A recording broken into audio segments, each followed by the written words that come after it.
How's everybody doing today? I want to thank you guys all for joining us today. Especially thank the gentleman to my, I believe, to my right here on the virtual screen, Greg, who's joined us so kindly, actually on vacation from in California. So we appreciate him taking some time today. But before we have Greg introduce himself, I just want to. My background with Greg is I really got exposed to his work through social media and actually through probably Soma Simple's website initially, and it was kind of like with a lot of the guests I've had on here. It was the initial cognitive dissonance of him questioning some of my beliefs and some of the things that I had really grown very comfortable thinking and believing in my clinical practice, and was really another person who had a big impact on both how I think and how I practice clinically. So I'm excited to have Greg come on board today and share his perspective and some of the things he's up to, and we'll have a good discussion. I'm going to start with a few of my questions, and then we have about 5 or 6 questions that you guys posed online, and we'll discuss those. But if anything comes up along the way, I'm going to try to keep an eye on the Facebook thread without losing sight of the conversation, which is always a challenge. But if any questions come up, I'll try to pose those to Greg as well. But before we continue on, Greg, do you mind introducing yourself to the folks? Most folks know you, but if you don't mind introducing yourself to maybe the one or two who do not. Oh, sure. I never know what to say. Yeah, I'm a clinician. I used to be a researcher 20 years ago, but I was always a clinical researcher. I've been in practice since 2003 as a chiro, and then I went back to physio school after 5 years of chiropractic in 2008. It was only 2 years because it's Canada, and then I've been a physio for the past, what are we now? Like 8 years, I guess. So now I'm still in clinical practice. I teach, and I'm doing smaller research projects. I'm like the third author on things, which you have to question. Every time you see like 6 authors on a paper, you have to wonder what the hell do they really do to deserve to be there. And it's not a lot. No offense to the 3rd, 4th, and 5th author out there. It's a safe commitment level, you know? What's that? That's a safe commitment level. That third author kind of keeps you at a level where you don't get too over your head. I have one that's coming out. I like it because I had the idea, and then, which is fun because it's easy to have ideas, and then someone else is just doing it all. And I'm really pumped for that study. It's super cool. I can't believe they got the funding. It's a chiro. Cool. Yeah. Anyway. Well, awesome. I wanted to kind of pick your brain a little bit. Just, Jason Silvernail coins this term crossing the chasm. And I know you've kind of had your journey, and I've kind of followed it just through some of your writing online and some of your discussions. I'm curious if you don't mind sharing kind of how that journey transpired in your life as far as where you found yourself, maybe with how you were taught, and then how kind of science had moved forward, and maybe some of the struggles to maybe help some of the people, because to be honest, I know Jason's talking about that. I never really had to. I was disabused at a really young age because when I was 20, I was reading about low back pain in my undergrad. I read John Sarno when I was 20. In 97, I wrote a paper on central sensitization and phantom limb pain in an ergonomics course during my master's. In my master's, I had 2 chiros there, Kim Ross and Dave Bresnick, plus Stu McGill, who were challenging everything before I even went to chiro college, everything about manual therapy.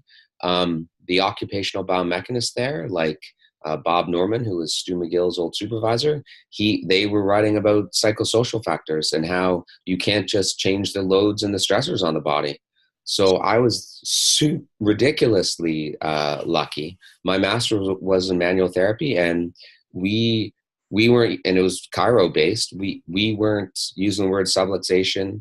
We weren't talking about positional faults. My thesis was on the neurophysiological effects of back cracking. So I never had to do that. Every now and then, what I'd end up doing was I'd pop over to something more biomechanically based and take a Shirley Sarman course. I was like, oh, it's not for me. I'd always check in to see if I was missing things. And I had about 3 months where I was beating the shit out of fascia. I thought if it hurts, I didn't believe in adhesions, although it would take active release technique. I thought that I was all about load. I thought, I'm going to press super hard on this tissue to make it adapt. I thought I was, and I know people still teach that. I thought I was catalyzing mechanotransduction with my hands, but I never had to go through all the other. So I'm really sympathetic to people that go through it, but I got disabused quite early. So I'm pretty lucky. I didn't have a lot of help. That was the only thing. Someone said, "You sound like Louis Gifford." And I said, I just heard of Louis Gifford 3 or 4 years ago. And I wish I heard of him 20 years ago. It certainly would have helped me. Yeah. So I'm not any help to people. I'm sympathetic, but I had some really good people influence me from a young age. So how did that work out for you in Cairo College? It wasn't easy. I was like, this is bullshit. Like, I was a dick. I was Adam Meekins before Adam Meekins was Adam Meekins. I was insane, and I was on faculty there. So I was in first year at Cairo College on faculty doing research and teaching, and I was disabusing like so much of what they were taught, but I was really aggressive, like writing, that because we had to take the chiropractic philosophy like hours and hours, and I'd be like, you guys are bastardizing philosophy, and I would print up 300 flyers because there was no social media, and I would pass them out to people before class of these diatribes that I would write and post them around the school, and letters to the principal or the president and all that stuff. Yeah, it wasn't that easy. It was harder in physio school. They were more open to that at Cairo College than physio school. Which is interesting to me because I think the perception out there is that physio is on the leading edge of this stuff. I do see a lot of chiropractic folks who are just as much on the forefront, if not ahead, and maybe more not dogmatically bought into that kind of traditional biomechanical thought process and things like that. I went to physio school 8 years later, and they said, "Greg, can you teach us how to lock L3 on L4 before you mobilize?" And I was like, "You can't. What are you talking about?" And then they pulled out like the crucifix sign and shunned me. Yeah, I can see how that might make you a little less than the popular guy. I know, similar experiences in manual therapy training courses and stuff where I just couldn't sit around the circle and nod my head. Oh yeah, I feel that SI joint. You feel jack shit. Yeah. And I said that. I feel like you're not feeling that. Yeah. Or I go to ART is really popular for chiros who don't want to be subluxation based. Mm-hmm. You go to this ART thing where it's like thousands of people, and some dude would be like, "Oh, you can feel, if you go deep, you can feel the adhesion in the psoas." And someone would say, this really happened, but I always tell the story. "Well, how can you feel that?" And they're like, 10 years of practice. And I, being the asshole I was at 28, I was like, 10 years of convincing yourself. That's what it was. 10 years of practice. Yeah. Did they revoke your certification after that? Or? Sorry, what's that? Did they revoke your certification after that comment? Or? Well, that expires every week. At the end, you have to get recertified. Damn it. Any ART person knows what I'm talking about. Yeah, I've heard through secondhand stories such as your own that that can be a little bit dicey. Yeah. Kind of to dovetail a little bit, because I really enjoyed your paper on symptom modification, and it kind of related a lot to like Gifford's quote: "If we could all recognize we're doing the same thing, we'd help a great deal more and sell a great deal less." I'm curious if you could maybe relate to the folks here as far as where you see symptom modification maybe being more of a unifying force, I guess you'd say, in manual therapy. I know there's some differentiations and different things in different systems, but in the end, do you think kind of symptom modification is kind of where we're at in manual therapy as far as the true kind of unifying principle that kind of unites all of what we're doing with people? Yeah, I don't think it's just manual therapy. I think it's even a movement-based approach. Mm-hmm. I think often, like, if you just watch different practitioners practice with the sound off, they would look very similar. And like, so if you take someone, like, say it hurts when you squat and your knee goes inwards, well, it's not unreasonable to try to squat by pushing your knee outwards. And someone might say, well, you've retrained their movement patterns, you have their muscles are firing in the right order and blah, blah, blah, blah, blah. But really it's guided by finding a way that someone can move more easily. Or if you watch, the Peter O'Sullivan group or the cognitive functional therapy, they're very famous for, someone, and it's not just this, I'm reducing unfairly their approach to just one area, but, if it hurts to bend or it hurts when they bend over, and you find that they're bracing and tight and restricted, and they feel better when you get rid of those habits. Well, it's not that they think that people can't brace and be tight. They just think, well, that's contributing to pain because of some other thing. And you find out, well, what's causing them to do that? It's beliefs and all these other things. So people will often look, they'll say what they're doing is very different based on their biomechanical rationale for the treatment. But when you look at it quite simply, they're often just avoiding painful movements, and it's based on symptoms. But you can expand that too. Symptom modification just isn't about biomechanics. It's, you want to think of all the things in their life that are sensitizing them, and then you work on addressing them, right? So it ends up being a lot simpler. Like, how can we desensitize the system and get you to do more sometimes? So I just think it's not, and it's not about chasing pain either, or there's nothing really wrong with that sometimes. Like, you still might go after the key driver of someone's pain by chasing symptoms. It's not so horrible that you're a symptom chaser or treating someone's pain. That's the idea. Yeah, I think there's many roads into symptoms, and depending on maybe where your bias is, but in the end, we're modifying things, and hopefully in a positive way. And like you said, looking at the big picture of things that are sensitizing people, not just whatever tissue we claim we're isolating and affecting with our hands or and movement stuff too. So. Yeah, like classically in the kinesiopathological model, there's an assumption that there's a right way to move, and if you deviate from those right ways of neutral patterns, you're going to pay for it later, and that's debatable. And often, if someone has pain and they move, and you move them to a neutral position, it feels better. But that doesn't mean that the neutral position is ideal. It just means it's less painful, because there's plenty of people who squat perfectly, with their knees or their hips, and they have pain. And we would never say, oh, that's a faulty movement pattern. If they have wonderful technique, we'd say, well, it just hurts, so let's move differently for a bit. Like, it seems so much simpler. And the whole point of my course and what I'm saying here is, like, let's simplify the mechanical aspects of treatment so we can spend our time learning in other areas. Yeah. You don't need to take another biomechanical course. Or you could take, if you like to modify movement patterns, you take a course on motor learning. You learn different ways to do it. So I could totally take a Shirley Sermon course and get a ton out of it, because she's going to teach me or her colleagues, different ways to teach people or to coach. Right? That's awesome. But I don't have to believe in their philosophy. Yeah. I love talking to I don't know how to say Sylvia's last name, but Sylvia Cuppins. I think she's from, it's Delaware that Shirley Sermon's from, like Washington. WashU. Yeah.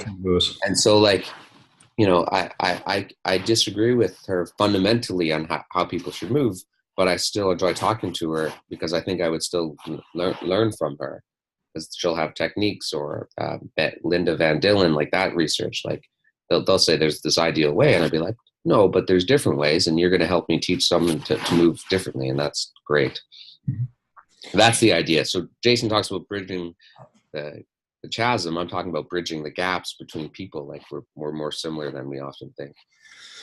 Yeah, I mean, and that can be a challenging discussion. I mean, I think that really we start getting these implicit beliefs, that people have that are just really strongly held, and it's a scary thing for people to challenge. I'm curious, what do you think a process somebody has to go through, or maybe a useful, maybe thinking or reasoning process that somebody could develop to be able to recognize some of these beliefs and be open to challenging them? I mean, it's tough, because I think sometimes we have just been wired that these are truths that we have in our curriculums that are unchallengeable. And then, a lot of science is obviously telling us otherwise. I mean, I'm curious what your approach with that is, maybe as yourself is kind of monitoring your own biases, or what you recommend for others. I think when you have discussions with people, like, you can't just be thinking, I have to convince you to think what I'm thinking. Yeah, I have to think of it as like a group project where there's an answer out there and we're going to work together to get it. You have to have that type of opening where this is a problem we want to solve. You have to be open to the idea that what we do to help people might work for other reasons than what we honestly think. So I always try to so my belief is, for the most part, move however you like. There's lots of different options. But I should also always challenge that. So that's why I do that talk on, like, when biomechanics matters, which is essentially a rebuke of me saying move however you like. Because I think there's sometimes where how you move, movement quality is important.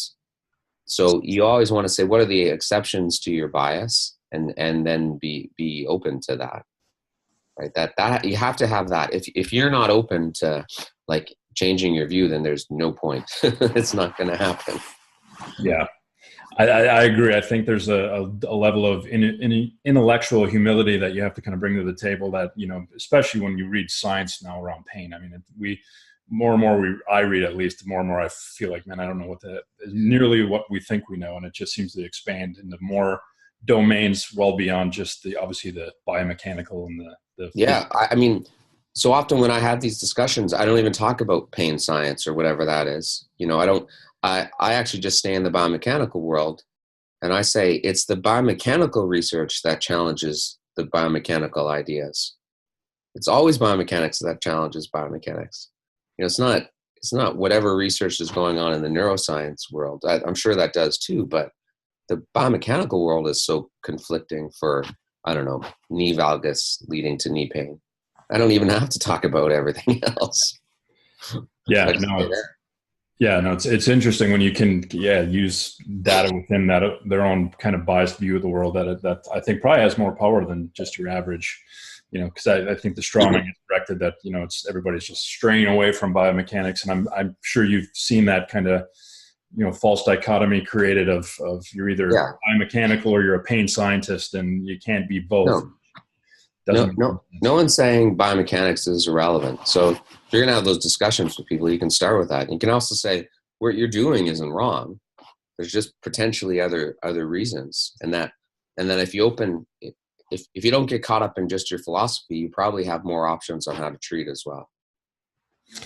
Absolutely. Absolutely. Especially when patients bring their own philosophy and thoughts and expectations to the board too, that obviously we now know are really mediating things a lot more than maybe we considered in the past. So definitely. Let me get into a few questions if you don't mind. I want to make sure some of the folks that took some time to ask some questions here. Hopefully nothing too controversial. I filtered any Adam Meakin style questions out. We kind of talked about this a little bit, but I don't know if you want to expand on it. What are the biggest barriers to patients understanding what we as clinicians know about the totality that is pain? So from a patient perspective, what do you see as their barriers to better understanding and under that whole complexity of pain?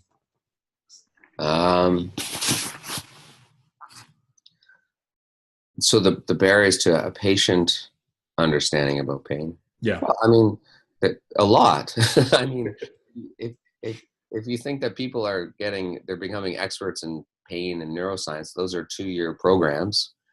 So there's a lot of information. So the question there is, I'm not sure that they have to be experts. Our patients are already experts in their own pain. And to me, I think when it comes to talking about pain with patients, we're not telling them what we feel or what they're feeling. We're trying to give them like a better meaning for their pain. That's the idea. And so you have to have that buy-in and that openness, and you have to be able to sell it in some way. So you don't have to teach people about pain. You just have to teach them that they have some other options of what's going on that can be helpful for them. Like I'm not a firm believer in going hardcore neuroscience. I used to really like that stuff, but I never talk about that with patients. Like I think our explanations of pain are just, to me, I believe that they should be optimistic, and then they lead to good treatment options. That's it. It just changes what they think is going on, and then that leads to healthier behaviors.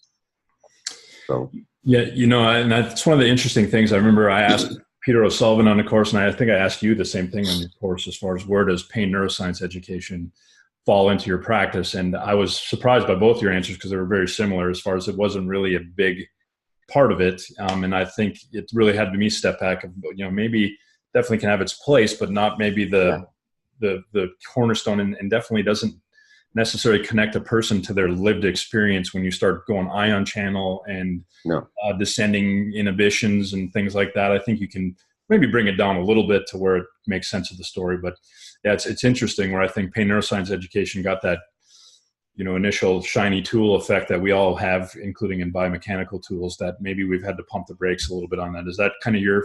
Yeah, it is. Like, I wouldn't like, if someone had like leg pain where I was spreading and moving and just weird leg pain, and they're like, oh, I have radiculitis, I have sciatica. So that's a good area where it might be good to fully understand their story and understand the neuroscience of referred pain, to explain how things can change in the nervous system, and this is why we feel it in other places. So, and that's a really, and you can go into a little bit of neuroscience there, but that's a nice explanation, because then now it's de-threatening and says, oh, my disc isn't herniated. There's not some inflammatory stuff going around the nerve root and all these things. So that to me is one where it helps, but that's a 3-minute talk, right? You don't have to go into an hour on those things. Yeah, no, and I can just, I think we've all been there where initially it was like the fire hose of information that you want to get with patients, where you just feel like you got all this new knowledge. I don't know if you had that experience in your practice, and it just kind of. Sure, of course. But you kind of experience it with the patient too, where it's like, man, this just, my zest and excitement for it isn't really being met with equal. Sometimes and like you said, in certain scenarios when it kind of fit the clinical interaction at that time, but a lot of times it kind of seemed to be like throwing mud against the wall, where it's just, some things just weren't sticking, and people won't respond to that, especially if it doesn't resonate with their story, like you said. So, yeah. Let's move on to another question, because I don't think, if any of you guys have any other questions, I see we got Brian Rutledge, Stefan Lee, and some others. Appreciate you guys joining us. One question from somebody is, they wanted to know if you are still using any part of Dr. McGill's assessment method or exercise modification approach. I mean, I've read his books before. I haven't been trained in his approach now. When I was with him, he wasn't a clinician. Like 20 years ago, he wasn't really treating patients that I saw. I'm not sure what is his assessment. Just from reading, it just seems like a pretty standard physical assessment. So maybe, I mean, it seems to be find what triggers pain and modify those things. So I guess I do that because everyone does. There might be some specific tests in there, and that's what I mean. Like when you look at that approach, you're just finding the triggers of pain, which are the classic aggravators, and then you have a choice. Do you avoid that, which is reasonable, or do you build a tolerance to it? Right? Or you change something else where you actually don't have to change those moving patterns and you've desensitized them. Right. So I guess I use those, but I'm just not sure that's any one man's assessment. That seems like pretty standard clinical practice. There might be some, like, I certainly don't use the spinal instability shear test, because that's not validated to indicate someone's unstable. I mean, that I learned in McGee in 1999. That was a McGee's textbook test. It wasn't valid then. It's just, again, you press on their back, it hurts. You do some movement, it doesn't hurt. That doesn't mean they're unstable. That just means you found a symptom modifier. Right? That's, that test where you lie on your stomach and you press on a spinal segment. Then you lift up the legs. And then you lift their legs out. So now there's more muscle activity and it hurts less. People say, well, it's because of instability. No, it's because it feels better. It's like the shoulder. It hurts when you lift your arm. So you could make a fist and externally rotate, right? That'll make the cuff activate, and you lift your arm, it feels better. That doesn't mean the shoulder was sitting in the wrong position because you turn the rotator cuff on. It just means you symptom modified, and there's any number of reasons that it could feel better. That sort of goes back to my point, is we disagree here on mechanisms, but so it's reasonable to do all those things, find shit that hurts, and then do something about it. Mm-hmm. I guess I do that stuff. I just don't believe in the idea behind it. Yeah, no, and I think you're doing a great job of exactly what your paper kind of came out is, as far as we're all doing same, we're modifying symptoms. I think it's just hard sometimes to challenge those implicit beliefs of, centrating joints and, exposing instabilities, that there's so much more complexity of what might be changing that symptom underneath your hands or with this movement. And that's just it's a hard area for a lot of people to operate. I know it was for me personally, just because it took that black and white dichotomy away, which obviously the clinic lacks that quite for the most part. There's, not much. And it used to drive me nuts when I would, like Peter O'Sullivan's group. It's funny, they used to be way more biomechanical than I was 10, 15 years ago, because I'd read their papers and they do the fist analogy, or you're too tight. And in their 2005 papers with different researchers, they say, oh, that's loading those sensitized spinal tissues too much. There's too much compressive load on there. They would quote Stu McGill's stuff. And I'd be like, there's not a lot of load on there. Give me a break. Like, why are you so afraid of load? Now they don't talk about that anymore at all, but they still do the same intervention. Yeah. They talk about changing people's movement habits. There might be, you're violating their expectations because now they're moving with less pain, and that's how it works. And then, suddenly they reconceptualize their pain. But they used to talk about load and on the spine. And so they're really neat, but they do, movement wise, they do the exact same intervention, but they explain it, so differently. And now they use psychological terms to explain why someone gets better. I'm like, well, I'm not so sure it's not nociception that you're changing, but whatever. So now they've just totally jumped ship. Yeah, yeah. And it's interesting. I mean, at least that's a sign for most researchers, and that's, worth explanatory models are evolving at least, and hopefully, they tend to sometimes jump to extremes. Like you said, maybe it's getting more psychological than need be in certain cases, maybe not. I mean, we'll probably have to, who knows where exactly the needle falls for any one patient any day.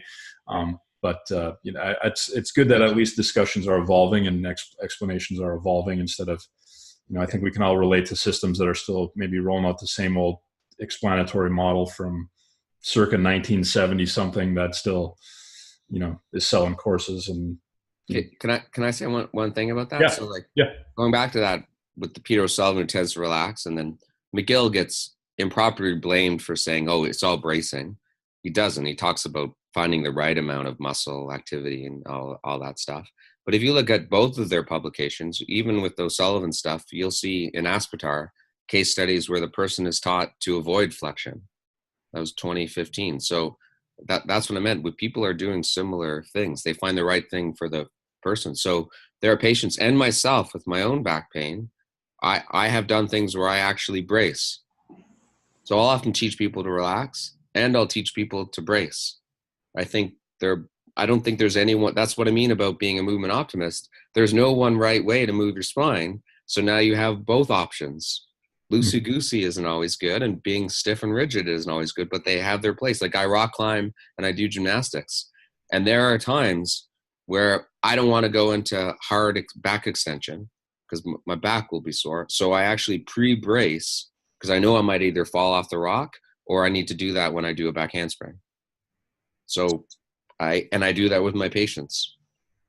So that's what I mean. Like I don't have a preconceived notion about how the spine should work. I think both are reasonable. Yeah, I think that relates well to that we had Mick Thacker on with predictive processing models and these rigid rules and kind of rigid priors that get generated with people that they have to move one way and one way only, and it's the only safe way to move. And when you give people that optimistic, hey, let's vary it up, let's let you move in different ways and break some of those rules, those can be powerful things. But I do think it takes us as clinicians, and I'm curious what your thoughts, to kind of break our own rules and understand the rules that we might be operating under implicitly that sometimes can jail our patients into this movement prison that sometimes we unfortunately ascribe. And I'm a recovering person who used to just ascribe all these rigid rules. But you also nicely point out that there are times where maybe rules are helpful, high load situations or athletic performance where you move certain ways and specific, but apparently you have to think and apply to the unique human in front of you. Yep, totally. Yeah. We got one other question I want to hear, and then or post it, and then I think we have a few others that people have posted since we've been going live here. But what would you do if progressively loading the spine only increased the sensitivity over time, aka flared the patient up? And what would be your approach there? Well, obviously you have to blame them. It's not your fault. They must have done it wrong. So with that, it's like anybody. Like we can do too much too soon, and someone might not be ready for it. So with progressive loading like that, I would probably load, like have them exercise or be active differently. One, like this is just a practical tidbit, something that I find some people like and respond to, again, I have no evidence for this, is instead of thinking people need to do exercise or activity in 10, 20-minute segments, I'd break it up and do the hourly idea, do 1 to 2 minute, movement snacks and slowly build them up. I'd also say, find out what the activities they're doing, and is that what they really want to be doing? Like, if progressively loading, are they doing physical activities they don't really care about? Are there other things that they'd rather be doing? So start doing that. And then find out if they're like endurance copers, where maybe, so this is Heisenberg's model. Everyone talks about the fear avoidance model, but another type of coping is endurance coping. So my expression is like, poke the bear, but don't hump the shit out of it. So an endurance coper is the humper. And so you have to find out, maybe they need to back off for a bit. And then there's also where they're just doing too much, and find something else for them to do. I would also say, and this might surprise people, is I gave someone that had shoulder pain like an exercise holiday. For 3 weeks, I said, don't do these. Do them for 2 weeks. Just take 3 weeks off. Like, if we think the spine is robust enough to handle all this load on it, it's also robust enough to just hang out and sit on a couch and not do anything. Like, I once tried to tell a patient, like, for her ankle sprain, just stay home, Netflix and chill. And then it was an email, I went and Googled it, and I almost told her to stay home and have sex with a stranger. Because I was like, Dad, Google. Like, I don't think Netflix and chill means what I think it means. It means go have sex with someone you don't know. So anyways, but the point, regardless of advocating the promiscuous lifestyle, the point of that was, like, you're allowed just to hang out and do nothing for a bit. So some people just have to back off. That's what I'd say. Don't guilt them. Don't think it's so horrible. Like, you can handle just taking it easy. Yeah. No, it's great. And then last thing would be, like, then look at everything else that might be sensitizing them. Again, it might have nothing to do with the movements they're doing, right? They might not be endurance coping. There just could be something else that's still sticking around and sensitizing them. And that's what's difficult. Like, with all our patients, we're wondering what are the factors that are keeping them sensitive. So maybe there's something else you need to work on. It has nothing to do with activity. Matthias had a good question that I think dovetails nicely off of what you just said, but do you do some sleep or stress management in your approach? So, like, the sleep stuff, I always do it sheepishly, because I'm not a cognitive behavioral therapist for sleep. And usually if you pull out the sleep hygiene top 10, they're like, yeah, no shit, I do that. So I will bring it out, and I'll usually apologize. And very rarely people haven't heard about it. But if they truly have sleep problems, and then they know it, and then some people don't realize that sleep is important. So with them, they'll working on it. Mm-hmm. But again, if someone has true sleep issues, I think they need to see a CBT or, like, do some cognitive behavioral therapy, the sleep approach. And that's not my skill set. And then my approach with stress, again, is like, I don't think you need to always get rid of it. You need to add other stuff in your life, and then you can cope with because if you say to someone, you've got to get rid of this work stress, they're like, F you, like, I have to work. I have to sit 10 hours a day. So I hate saying, like, these things have to change, because I don't think anything really has to change. And I think you can screw people up by now instead of blaming a biomechanical faulty knee position, you're blaming their work stress, and that's just as BS. You're still setting them up to fail. So I just talk that it could be a factor, and are there other things they could do that might help them with that? Yeah. No, it sounds pretty reasonable approach. And I would also say certainly I might be the wrong person to help them. Sure. They might need to go get some help somewhere else. Yeah, let me see here. I want to open this up without getting too. Oh, I can't remember. The Facebook feed is passing me by here, so I apologize, folks.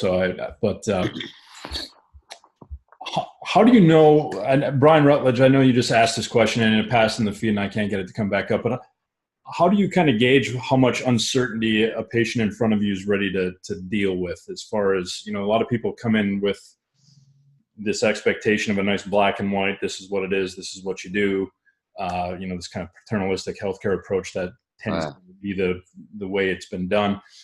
How do you kind of navigate that level of, maybe the patient expecting more black and white, and obviously us knowing that there's a lot more uncertainty and gray out there in their situation as far as all the things that can influence it? I'm curious, what is your approach with that? Yeah. So I was asked, like, what have you been told is going on? What do you think is going on? Right. What are you hoping, and what do you expect from me? Like, what are their expectations from me? To get an idea there. And then you might kind of realize that they could be very different from what you think is going on. And then if what they think is going on is very different. And then I would, if you think their beliefs about pain are wrong, that's sometimes fine. But if you think that they're unhelpful and you think that you have to change that, okay, that's like the challenge. And I just slowly start with one thing at a time. And I often apologize because that's just my style. I say, like, I'm sorry, I know this is different from what you've heard, but you've been told before. Absolutely, those are still factors that are going on, but maybe there's a couple other things that we could work on too. Right. And I just start with one new concept at a time. And I don't blow out what they've been told before. Like that's, and I may have done that before. I haven't done that. Well, that's not true. I've certainly done it in the past year because the person wanted to hear it. So I was just like, oh, that's bullshit. Don't worry about that. but that doesn't always happen. They wanted to hear that. So I wanted to say it, but there's times where you can't do that. So I always just sneak in one new concept at a time. And I will still probably do interventions that might be meeting them like what they still kind of expect, but I'm adding a little twist on it would be the idea. So it's not completely different. Yeah. I had to talk someone into them believing their neck had a mechanical component. Their neck pain had a mechanical component a couple months ago. They wanted to go all psychosocial on me. I was like, dude, you were on a roller coaster. They said, oh, it's all because of my past and my stress and this. I'm like, no, you're not ready. It's not just psycho. It was so funny. Like I'm telling him it's biomechanical.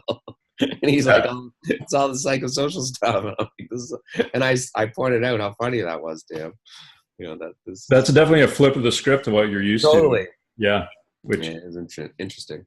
Yeah, maybe a good sign that the public's getting into the psychosocial stuff. But yeah, I think sometimes can get. I had treated his wife, and he was involved with that too. So he was primed for it. Yeah. Yeah. He had kind of went to the other end of the dichotomy. Yeah.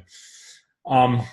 I'm curious with your practice, what's been your experience? And it sounds like you do this. I don't know if it's an implicit thing you've just learned through kind of working with patients, or if it's something that you've went out and really developed these skills with specific work. But like, motivational interviewing, there's also discussions of ACT, acceptance and commitment therapy. I'm curious if there was anything you did specifically in your career that kind of developed those skills, or those things you just kind of read about?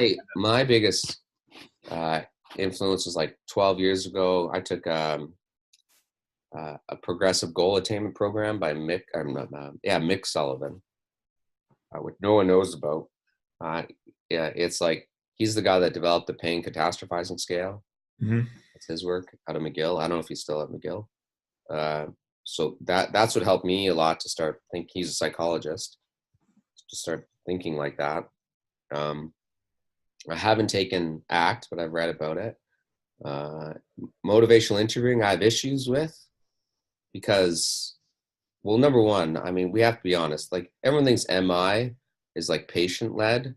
It's bullshit. There's like, you're manipulating. My wife teaches MI courses, so we talk about this. Like, mm-hmm. you have a goal. You're getting them there. Like, and I don't think MI totally works with pain, because with motivational interviewing, if someone's not exercising or they're obese or they want to quit smoking, you know what the goal is, right? They know what they have to be doing, and you're motivating to do what they know. With pain, you have to you have to educate first, or somewhere in there, not first, you have to educate and coach. So it doesn't fully work to do MI, because you have to introduce a new idea about pain. They don't already know that. Mm-hmm. Right. So MI has some tools, but you can't just do MI for pain. And my wife is working on that. That's her Eric. So we're going to, that's one of her projects right now. You guys but it's like, so there's some skills in there, I think, that I can help people. I mean, the best thing about MI is like, shut up and listen. Yeah. And ask good questions. Let them talk. So that's good. I would take a course for that. But it doesn't fully work with pain, because there's too much education that has to occur. Oh. Yeah. No, and that's a good point. I know there is the components of MI where they talk about sharing information, asking permission, all that stuff that can kind of, where you can weave in some of that. But you're right. I think when people don't know what the goal is, or what the foundational knowledge behind why maybe certain things need to change or behaviors need to change, it's hard to motivate a change that they don't have a conception of why. And it's hard with pain, because we don't know what has to change to always help people. Yeah. Right. But with smoking cessation, the goal is they have to stop smoking. So you know that. So you have these steps that have to occur and then to stop smoking. Pain is like, what has to occur to not have pain? And that's why MI isn't totally appropriate there. There is going to be some leading. Yeah. Which is manipulating. And we're going to always manipulate. Manipulating interviewing is what it should be called. Yeah, I think too, and we got to recognize that our bias might try to manipulate them to identify causes or things that our training tends to bias us towards. Maybe we're somebody who's all into stress, biology and stress neuroscience, and that's going to be our bias to really, we want to change all their stressors, which again, we don't know, may or may not, in certain cases, of course, probably helpful, other things. But Matthias also has another question here I wanted to pose to you. How do you deal with what the medical attention told them about their condition, and how do you approach that? Like, you've kind of alluded to this already in our talk, as far as, maybe the patient's ready to hear it's bullshit and you go that route, but maybe you have to dance the dance that we have to dance sometimes in healthcare. How do you navigate? So I use the motivational interviewing approach. That's funny. I really do. I use the yes and approach, which I didn't know was MI until I read an MI book. I was like, oh, good. Now there's some evidence for this, which is like, you don't say, that's nonsense. You use the yes and. You say, yes, I understand what you've said, but look at this new shiny thing over here. So you give them a better meaning for their pain. So you acknowledge, and then you give them this new meaning for the pain. So when the doctor or whoever, it's not a doctor, I don't want to rag on doctors, or physio or chiro says, you have hip pain because you're hip arthritis, we say, yes, I understand why they said that. That sometimes is a factor with pain, but it's not everything. There's other factors that go on with hip pain. We don't have to change that, and there's all these other things that we can do to help, right? So you're acknowledging it, but at some point you're kind of minimizing it at the same time, rather than saying that's BS. That's how I do it. And then hopefully, because you've spent an hour with them or listened to them and know their whole story, like, you sell them essentially a better meaning or conceptualization for their pain, which then leads to better treatment. Yeah, that makes sense to me. I'm going to respect your time here, Greg, because I know you're on vacation. Well, first thing, I have had a few questions on, have you found a local gym? And we haven't seen any videos of you tumbling around or doing. We went yesterday to a trampoline place. Nice. We did, but it was a gong show. And I was with my kids, and they were going to hit other kids underneath them. Like, I lose it. Yeah. Yeah. And then it's funny. We were there. My kids don't care what I do. I want them to play with me and do stuff. And my wife's like, all the other kids like you, except your own children. They're like, hey, how do you do that, old man? And what did you do there? And then my kids are like, whatever, Dad. I'm like, come on, let's have a competition. Nice. Why don't you tell the folks where are you at coming up here? I know the Greg Lehman World Tour continues. Every time I see your website, there seems like you're crossing the globe somewhere. Where are you at in 2019? well, New York in January, but that's all full. Louisiana, which will be kind of neat, at the end of January, and Richmond. That's the start of February. Virginia, is that right? Virginia, Yeah. East Coast. Yeah, yeah. I don't really know. Yeah, That's a lot. That's slowing down though. Sure. Less traveling soon. Gotcha. Well, Greg, I just wanted to thank you so much for your time. I know you're battling a little bit of a bug over there, and you're also so kind to take your time out of a vacation to have a discussion with us. I know the folks here online have been very thankful for you coming on, and there's been compliments. I'm sure I'll tag you in the post so you can kind of see what people are asking and saying. But thank you so much for your time today. Oh, thank you. All right, you have a good rest of your holiday, and we'll probably just be seeing you online, seeing what you're up to. Will do. All right, take care, Greg. Thanks.